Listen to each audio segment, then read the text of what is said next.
Welcome back, the anti-course college admissions. Uncle Chris here. So I promised that I'd do a video on standardized testing. I was sort of not going to because what's the point, right? Like we talked earlier, I don't like this phrase. It is what it is because then nothing changes. But it is what it is. You got to take the test. Like we talked about in the previous video on the process, you have to take the test. You don't have to take the test because there is such a thing as test optional admissions for a lot of schools, which most schools would let you do, especially during COVID, because people couldn't even take the test because their centers were shut down and they kept that. Anyway, it's kind of back now. You've probably noticed it's sort of back. So this is going to be a shorter video than like the science of standardized testing because that's boring and stupid.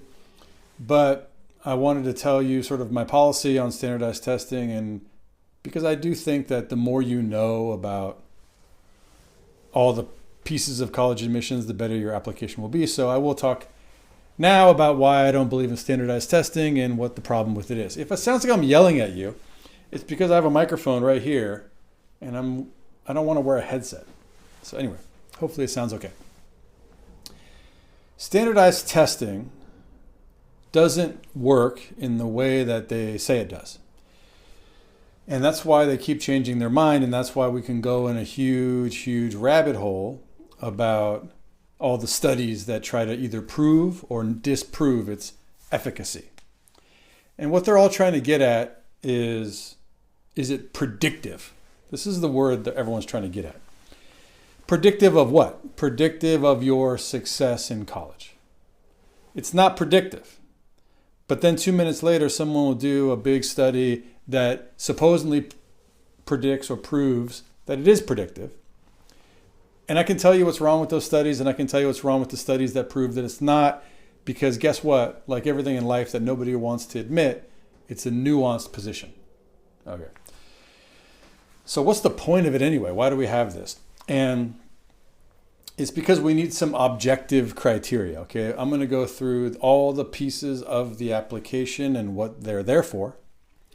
Standardized testing's purpose is to have some objective criteria because there's all this subjective criteria. Subjective criteria like your essay and what you do outside of school and whether or not you have activities and whether or not your guidance counselor wrote a nice recommendation letter for you. These are all subjective criteria, and we need some real ones. And we have a real one, which is the most obvious one, which is your transcript. Objective criteria. Either you did or you did not get an A in calculus. But the problem is standardized testing was developed to sort of fix the problem that exists, that all calculus classes, all high schools, all teachers, all communities are not equal, and therefore, like, you know, you'd be like, oh, to get an A in Mr. Johnson's class is like crazy hard, but I know my cousin goes to XYZ high school and that class is super easy. So the idea being we're going to level the playing field, excuse me, and we're going to make it so that it's so obvious. Oh, you either got a good score or a bad score, and that determines how smart you are. Okay, it's not true. Why? Because they knew right away, all these things that you're going to learn about college admissions, all these things start from a position of like well-intended ideas, okay? Well-intended idea. We need to test people because we don't know if they're ready for this, right? But we don't want to give them like a math test, or we don't want to give them a subject matter test. It's not going to be a test on just geography, okay? Because that's not fair, because maybe some kids didn't take geography. Or we're not going to, because like I said earlier, we're not going to give them a math test because the level of math taught in different high schools is different. So what we're going to do instead, this is what these people were saying, is we're going to make it an aptitude, that's your natural ability, test. But we know that it can't be a test of aptitude because it's teachable by taking test prep. So the people who argue, well, it's predictive though. We did all this data science, okay? There are people who have an elevated view of their professions in the world, you know, and like venture capitalist is number one. Elevated, I believe I'm the smartest person in the world. And then we'll go down, down, down. One of those people are any people that work with a lot of data. People who work with a lot of data will try to tell you they're always right and you're always wrong because they have the data and you don't. And I understand that in some cases that's true. But the problem with the data is it doesn't tell you, you know, what exactly it is that you're studying because you're trying to quantify things that oftentimes are not quantifiable. So for example, instead of rambling around the topic, is it or is it not predictive, Chris? It is predictive probably, but it's predictive of for some other reasons. Okay. Well, we found that all the people that do really well in the test tend to do better in school, which by the way, some people have tried to prove through data that's not true. But the people who have proven that it is true, I'm willing to accept that some data that they have says that it is that is true. But it could be predictive of a lot of other things. It could be predictive of how much money they have. It could be predictive of how much grit they have in studying for this test. It could be predictive with how much, you know, how good they are in the test prep and how good the teacher at the test prep facility is. So those things are kind of frustrating because you're like, those aren't the things that I wanted to get at to decide who should and who shouldn't be going to college.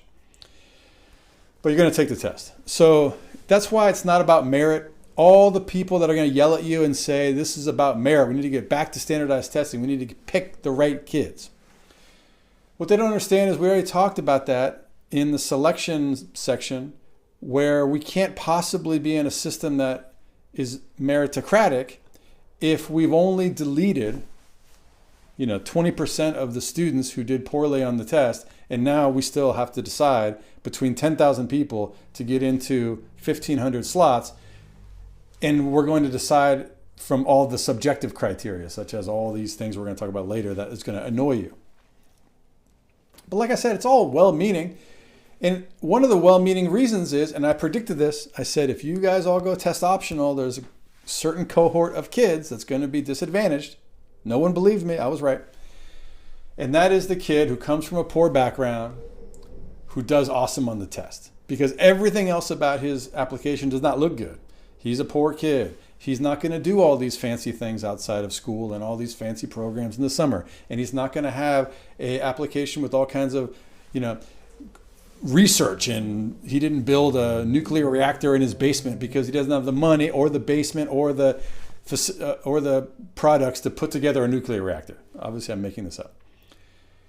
That kid is going to look awesome with a great score because now we're going to say, wow, look, we found this diamond in the rough. And that's the reason they started the test in the first place. We're going to find these diamonds and then we're going to give them a chance. And I believe that. And I want those kids to have that opportunity because there are some of those people that you're like, what, dude? You got a 32 on the ACT? Like, if I would have guessed, you're average in every other way. And now you're showing yourself to be well above average as far as this test is concerned. So that's why it's well-meaning, but it doesn't really work. And people ask, is it biased? Is it racist? I don't know. But when they argue those things, what they'll tell you is, well, let me give you an example. Chris, the test is biased and racist. Okay, give me an example. One of the questions that is a famous response to this is, please, analogy question, blah, blah, blah. This is to that as this is to that. You remember those from when you took it. Well, one of them is this is to a regatta as a horse is to something else, right? Now, I know what a regatta is, but I'm 50 years old. Now, did 17-year-old Chris know what a regatta is? I probably did not. But if you're from the East Coast and if you're from some certain level of wealth and there's boats anywhere near you, you'll know a regatta is a boat race, I think. I'm not even 100% sure right now. So I always remember that example that no one means to do this to you, but they put regatta in and you don't know what that means and you get the question wrong. Okay, so that's one of the test has a lot of problems. I just want to go through some of those. Okay. Another reason that it's not really that predictive is all these factors play into how well you do, which is why I want you to take test prep. The first of it being is that you have to move pretty fast. And this is annoying because in real life, you don't have to move this fast. Okay. Never in my life, I'm pretty quick with my job. Like if my boss is like, hey, can you do this by the end of the week? I'll be like, sure. But never in my life does someone standing over me saying, can you perform these 12 tasks in the next 30 minutes? It never happens. I have to do 12 tasks in 30 minutes. But in the test, you do. And how many people, you might be one of them, if you give them the test with no clock, they will crush it. And then you give it to them in real world scenario where the proctor has got the stopwatch and they get a terrible score. So right there, that's a bias against people who, for some reason, are going through the test at a pace that is not acceptable.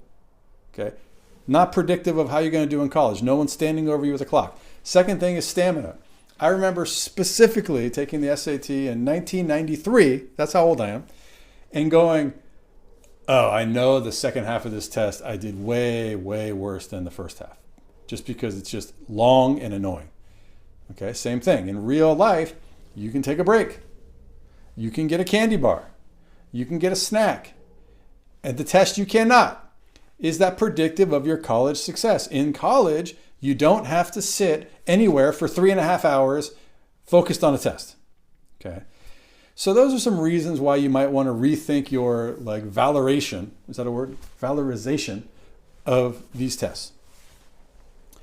But it is good because if you do well, then it'll look good because we have objective criteria. You will never get accepted into a college. Remember I said this. You will never get accepted into a college because you have a good test score. But you will get rejected from a college for having a bad test score. So there's an imbalance of unfairness there. You're going to get rejected because your test score is no good, but you're not going to get in because your test score is good. All right, so that's 7 or 8 reasons about why standardized testing is problematic, but you're going to do it anyway.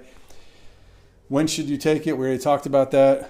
Do you need some accommodations? People don't know this. Some people have a learning disability. Maybe you should ask for some accommodations. They'll give you more time. Okay, take advantage of these things if you can. I wanted to come to you with some things about standardized testing just quickly so that you don't ruin your high school experience worrying about the test, depress yourself if you don't do well on the score, don't get a score that you like, and don't think that this is going to impact the rest of your life, because not. Nobody has asked me what my SAT score was since 1993. And I don't think anyone asked me in 1993. Maybe my dad asked me, what'd you get? And I told him. Don't worry about this test, but get ready for it. Take this test prep, take the test, do as best you can, take it twice, and then be done with it. All right, I'll see you next time.